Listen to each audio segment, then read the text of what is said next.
dito sa ating Zoom and sa lahat po ng...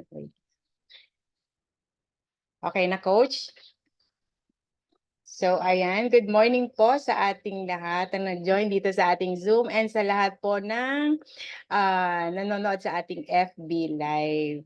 So, maganda po ang topic ko today. Kasi po very timely kasi napakainit ng ating weather ngayon. So, next slide po.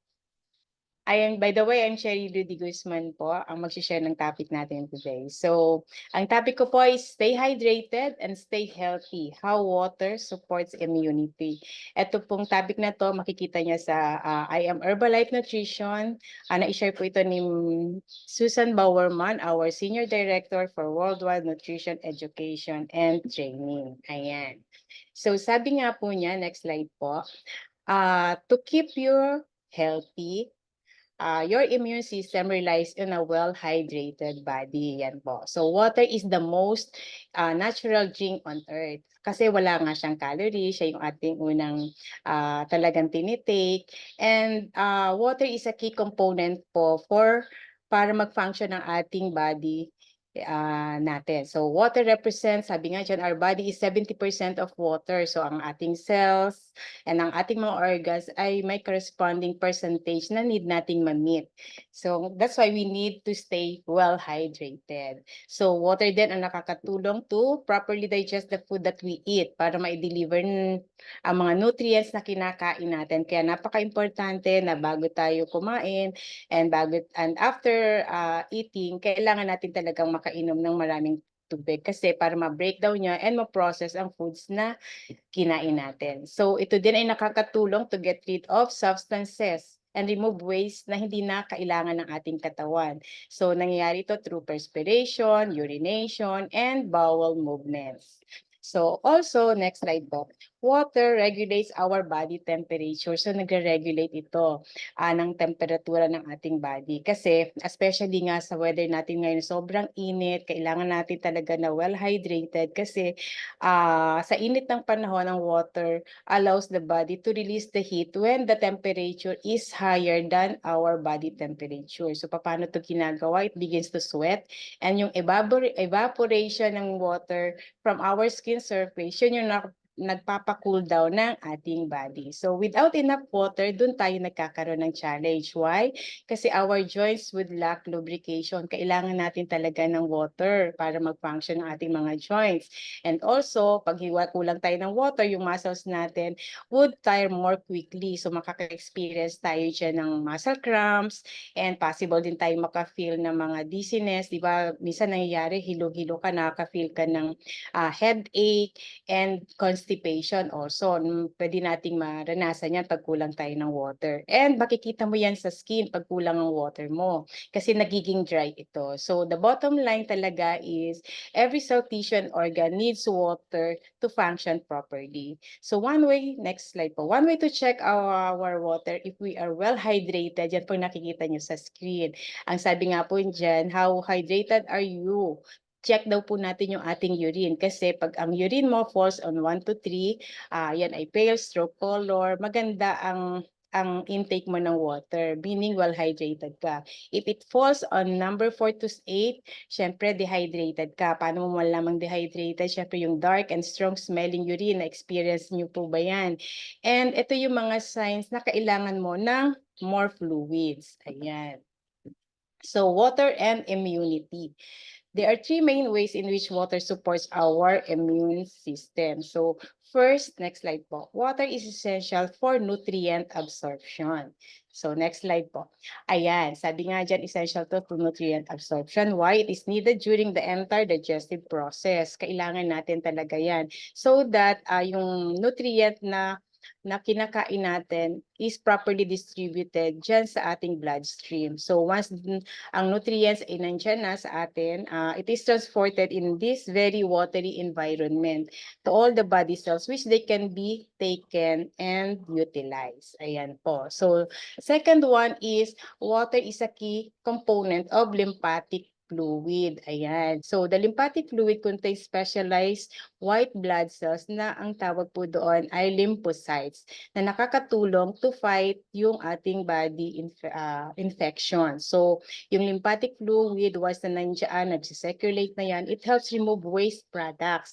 And yung mga toxins natin, impurities natin sa ating mga body, including the bacteria and viruses, aalisin niya po.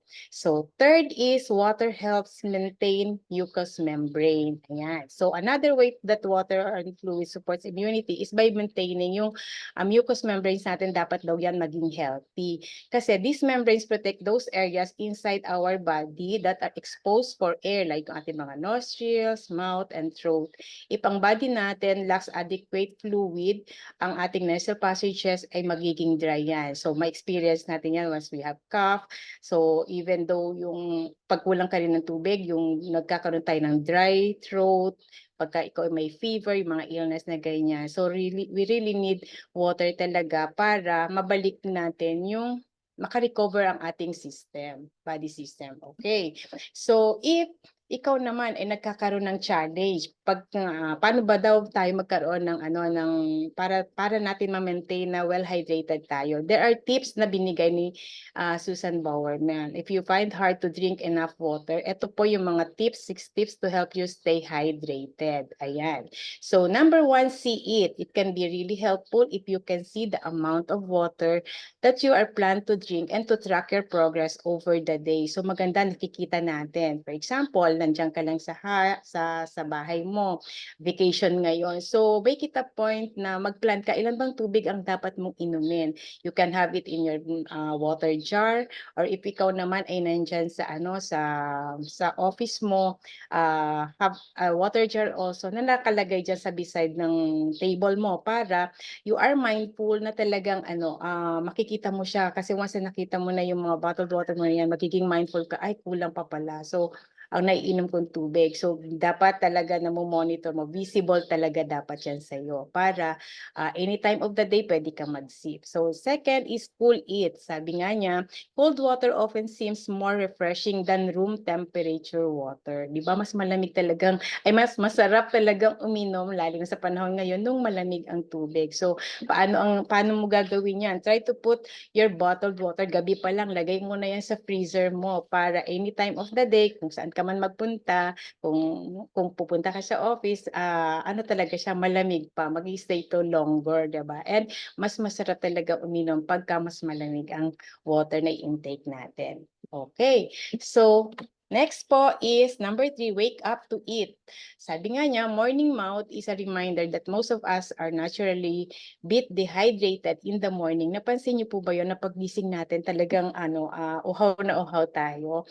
So, ang maganda dyan, before going to sleep, kailangan meron ka ng bottle of water or kaya glass of water beside your table para first thing in the morning pagising mo, uminom ka na kaagad. Some of us, ang ginagawa pagising agad, nagtitake ng 2 glasses of warm water. So, mas maganda yon kasi nakakatulong to for healthier digestion.